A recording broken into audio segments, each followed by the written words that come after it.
Bharatiya Janata party के कार्यकर्ताओं को अब तो समझ जाना चाहिए कि न सिर्फ ये उनसे नफरत करते हैं जिनको माँ बहन की गालियाँ देते हैं और जूते मारने की बात करते हैं, बल्कि उनके चुनाव चिन्ह से भी नफरत करते हैं ये कि जिस पार्टी के सहारे ये मंत्री बने हैं, जिस पार्टी ने इनको पावर दिया है, उसके चुनाव चिन्ह से भी इनको नफरत है।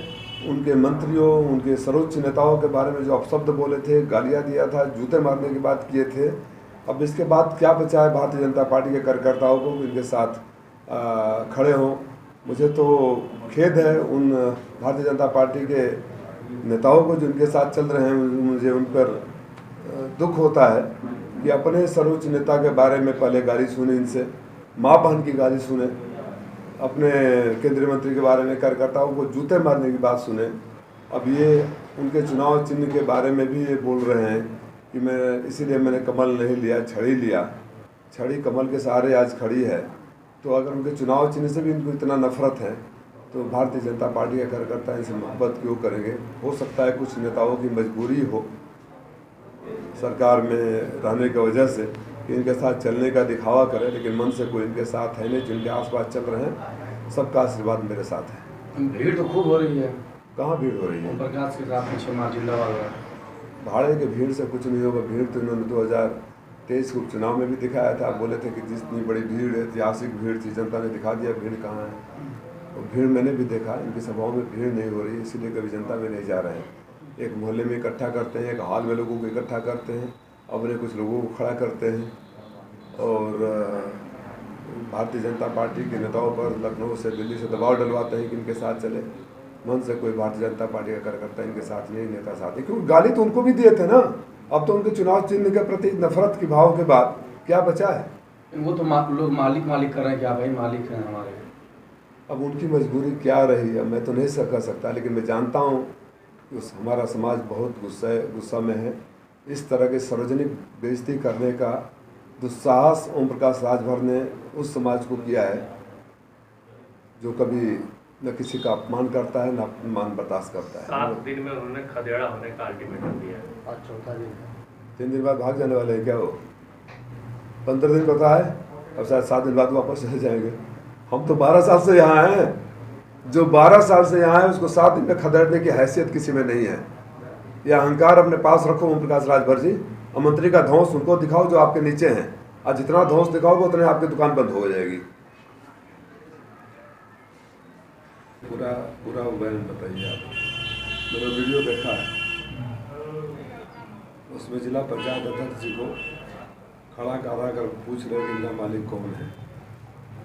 अपने को मालिक बता रहे हैं, वो शायद मनोज राय जी को नौकर बता रहे हैं। यही बयान है ना पत्रकार साथियों? बयान यही है ना जी। यह अहंकार, ओछापन, छोटापन और बौनापन से भरा, दम्भ भरा बयान है। लोकतंत्र में कोई मालिक हो ही नहीं सकता। मालिक तो केवल जनता होती है। आप लोगों ने देखा है, मैं संबोधन भी करता हूँ या सोशल मीडिया पर भी लिखता हूँ तो मैं घोसी के मालिक को लिखता हूँ। जो अपने को मालिक समझ लेते हैं वो मानसिक रूप से कितने छोटे हैं जनता समझती है। मालिक जनता होती है, पहली बात। दूसरी बात, निर्वाचित जिला पंचायत अध्यक्ष को खड़ा कराकर बोलना कि इनका मैं मालिक हूँ, एक समाज के एक बड़े वर्ग को या उस समाज को भी उन्होंने बेइज्जत करने का काम किया है, जिसका बदला समाज जरूर लेगा। आप अपने अहंकार को अपने पास रखिए ओम प्रकाश राजभर जी। ये संस्कार की धरती है, यह अहंकार बर्दाश्त नहीं होता है। और अगली बार कल्पनाथ राय जी का नाम लेने से पहले 100 बार सोचिएगा, क्योंकि सदियों में एक कल्पनाथ राय पैदा होते हैं। कल्पनाथ राय रहते तो कोरोना काल में एक मरीज की सेवा करवा रहे होते, सबके लिए दवाई और ऑक्सीजन और खाद्य सामग्री मुहैया करवा रहे थे। आपकी तरह इधर उधर लोग जरूर बयान नहीं करें। कहाँ दुखते थे उस समय? क्या किया है आपने घोसी के लिए? घोसी के लिए आपने क्या किया है? सिवाय प्रधानों को धमकी देने, जिला पंचायत अध्यक्ष को बेइज्जत करना, ये धमकी और बेइज्जती वाला धंधा बंद कर दीजिए। क्योंकि आपके मंत्रिमंडल में भी सिर्फ चुनाव तक ही है, उसके बाद सबको पता है कि जो इतनी बुरी हार होगी, ये आपको मंत्रिमंडल से बर्खास्त होने वाले पहले मंत्री होंगे। उन्होंने कहा कि छड़ी निशान जो है पहले से परिचित है, मुसलमानों को ये समझाने का प्रयास किया कि आप उस पर पहले भी वोट दे चुके हैं, इस पर आप क्या कहेंगे? मुसलमानों हो या आम जनता हो, इनके बयानों को कोई गंभीरता से नहीं लेता, सुनता है और हंस देता है। कब क्या कैसे बोलेंगे, किसको बोलेंगे, अगर इनके बयानों का पोस्टमार्टम करने लगे तो बेशर्मी भी आत्महत्या कर लेगी। गाली देना, गले पड़ना, माफ़ी मांगना, उलझुल बोलना, कभी इसके बारे में बोलना, कभी उसके बारे में। मैं तो आप पत्रकार साथियों से निवेदन करता हूँ, एक अवसर घुसी कल्पनाथ राय की धरती पर, स्वर्गीय कल्पनाथ राय जी की धरती पर प्रत्याशियों के बीच या विरोधी, राजनीतिक विरोधी से मैं कभी किसी को दुश्मन नहीं समझता, बीच सिर्फ इस बात पर बहस होनी चाहिए कि घोसी के लिए आपने क्या किया और आगे क्या करने का एजेंडा है। आपके पास घोसी के लिए क्या विजन है? इस तरह का मैं सांड हूँ, मैंने इंजेक्शन लगा दिया है, मैंने छड़ी कर दिया है, मैं मालिक हूँ, ये क्या बेहूदगी भरा बयान है ये सब। थोड़ा सा भी तो गंभीरता हो राजनीति में। हम लोग कल्पनाथ राय जी का नाम लेते हैं और विकास की बात ही नहीं करते हैं। मेरे पास है एजेंडा, मेरे पास है यहाँ के आर्थिक, सामाजिक और भौगोलिक स्थिति के हिसाब से आगे कैसे करूँगा। किसी पद पर नहीं था, जब मौका मिला था तो मैंने 4 लेन की सड़कें बनवाई, मैंने अंडरग्राउंड केबलिंग करवाया, मैंने प्राइमरी हेल्थ सेंटर खुलवाया, मैंने पुल बनवाया, मैंने पावर सेंटर्स को अपग्रेड करवाया, अस्पतालों में सुविधा मुहैया कराई, तमाम बड़ी सड़कें उस समय हमारे लेटर हेड पर है, आप पत्रकार साथियों के पास उसकी काफी प्रतिलिपि। तो बस इस बात पर होना चाहिए ना कि मैं छोटे से कार्यकाल में जब मैं किसी पद पर नहीं था, सिर्फ मेरी पार्टी की सरकार थी, तो मैंने क्या किया। और आने वाले इस बुनकर और किसानों की नगरी में जहाँ नौजवान बेरोजगार हो रहे हैं, किसान जाड़े भर जानवरों से अपने खेत की रक्षा करते हैं, गर्मी भर आग लगने से रक्षा करते हैं, बुनकरों का हाल हुआ हद तक चला गया कि किसानों की तरह आत्महत्या के कगार पर खड़े हैं। इनके लिए क्या विजन, इस बात पर बहस होनी चाहिए ना। उलझुल बयान भरा देने वाले नेताओं का जनता बहिष्कार करे। जनता से मैं अपेक्षा करता हूँ, निवेदन करता हूँ कि मजबूर करें कि सिर्फ आपने क्या किया है अब तक और आगे क्या करेंगे बर्बाद करें। ओम प्रकाश कह रहे हैं कि मैं पहले वाले ही पार्टी में हूँ, उस पावर के लिए गया हूँ भाजपा में।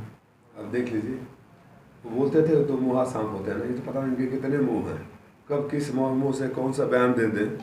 अब यही इसी से जनता को गंभीरता से लेना चाहिए।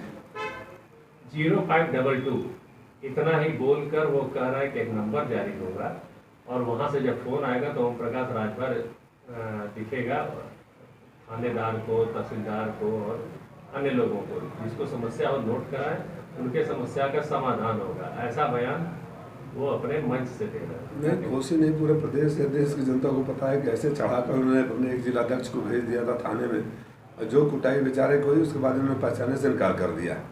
तो जनता इनके इस तरह के बयानों को गंभीरता से लेने से इनकार कर दिया है। अभी इसी तरह वो जरूर बयान देंगे, एक नंबर दिखाई देगा, इनका एक सिपाही नहीं सुनेगा।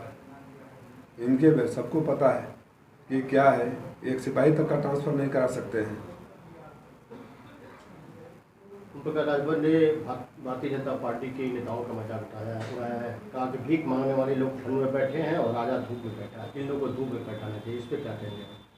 ये भारतीय जनता पार्टी के लोग सोचें।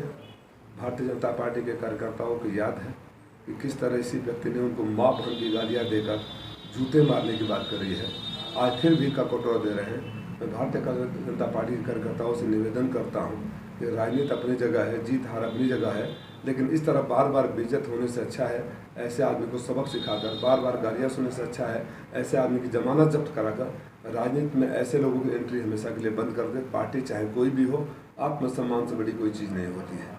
गाली सुनकर वोट देना, जूते की मार खाकर वोट देना, भीख मंगा बनकर वोट देना, माँ बहन को, अब उस शब्दों को इस्तेमाल नहीं कर सकता कि नाम को याद, उन चेहरे को तो याद करोगे जब ईवीएम में बटन दबाने जाओगे, उसको तो याद करोगे जिसको गालियाँ दी गई थी। कैसे आप बर्दाश्त करते हो? कैसे अभी तक आप बर्दाश्त कर रहे हो?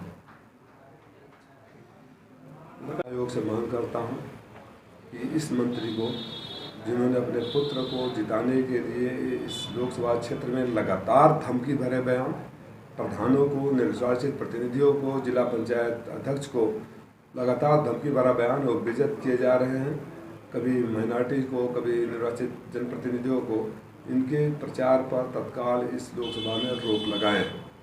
तो जनता आक्रोशित है। इस तरह गूंगे बहरे चुनाव आयोग से अपेक्षा नहीं की जा सकती कि ये कार्रवाई करेंगे। फिर भी लोकतंत्र में विपक्ष को रोकने में मांग तो जरूर करूंगा, और जनता चाहती है ये बार बार धमकी देना, अपने को सांड बोलना, वैक्सीन लगा देना, समझ जाओ मैं कौन सा मंत्री हूँ, मैं इनका मालिक हूँ, ये क्या बयानबाजी है भाई? ये यही लोकतंत्र है? कोविशील्ड को लेके एक मामला आया है जहां पर विदेश में कोर्ट ने उससे जो कटघरे में खड़ा कर दिया और कंपनी ने माना है कि उसमें समस्या है, क्या कहेंगे? जब माननीय राष्ट्रीय अध्यक्ष जी श्री अखिलेश यादव जी ने बयान दिया था तो टीवी पैनलों पर भाड़े के लोगों को बैठा कर जोर शोर से कंडेम किया गया है। कहाँ है सरकार, कहाँ है वो लोग जो बोला करते थे टीवी चैनलों पर, हमको कटघरे में खड़ा करते थे? क्यों बोलती बंद हो गई उनको?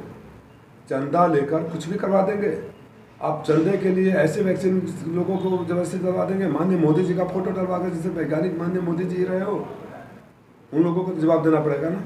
इन लोगों के ऊपर राष्ट्रद्रोह का मुकदमा होना चाहिए जिन्होंने इस तरह का वैक्सीन लगाकर, आप कल्पना करिए इस तरह का रिपोर्ट, और उसने कंपनी ने स्वीकार किया कोर्ट में।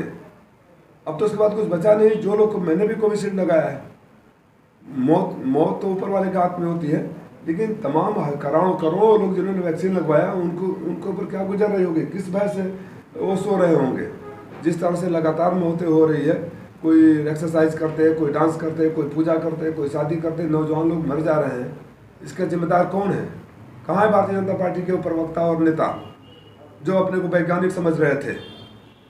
लोगों को समझना चाहिए कि भारतीय जनता पार्टी चंदे के लिए और पैसे के लिए किसी की ज़िंदगी के साथ खेल सकती है, देश के साथ खेल सकती है, देश की सुरक्षा के साथ खेल सकती है, और देश का हित इसी में है कि सरकार को जल्दी से विदाई किया जाए। ओम प्रकाश राजभर का कहना है कि बाहर कम पढ़ते लिखते हैं, अपने बोलने से उनको फुर्सत नहीं मिलता है। भारतीय जनता पार्टी के तमाम मंत्रियों ने और सांसदों ने बयान दिया है, उस बात को सपा खाली याद दिला रही है कि क्या कहते हैं। हालांकि कोरी कल्पना है, सरकार से जा रहे हैं, गिनती के दिन है। आज से 1 महीना बाद ये सरकार में नहीं रहेंगे, लेकिन जो जिस तरह की भाषा भारतीय जनता पार्टी के मंत्री और सांसद बोलते रहे हैं कि हम संविधान बदल देंगे, देश की सरकार बदलने वाली है। मन से भरे मन से कहा उन्होंने कि अखिलेश यादव ने हमें भी भेज दिया मोदी के यहाँ, जैन से भी भेज दिया मोदी के यहाँ, यानी अन्य जितने लोग भी हैं जो पार्टी में थे सबको उन्होंने मोदी के यहाँ भेज दिया है और हमको भी भेज दिया है। और मोदी जी के यहाँ तो जितने भ्रष्टाचारी हैं सब चले ही गए। जिसको मोदी जी ने स्वयं भ्रष्टाचारी बोला, अजित पवार याद है ना, नारायण राणे याद है ना, मुकेश याद है ना, अशोक याद है ना, दर्जनों नाम है जिनको मोदी जी जेल में भेज रहे थे। उनके एक मुख्यमंत्री जेल में चक्की पीसिंग कर रहे थे, सबको बुला लिया, इनको भी बुला लिया होगा। एक कैटेगरी के लोग एक साथ खड़े हो गए हैं, उसी गिरोह में शामिल हो गए हैं।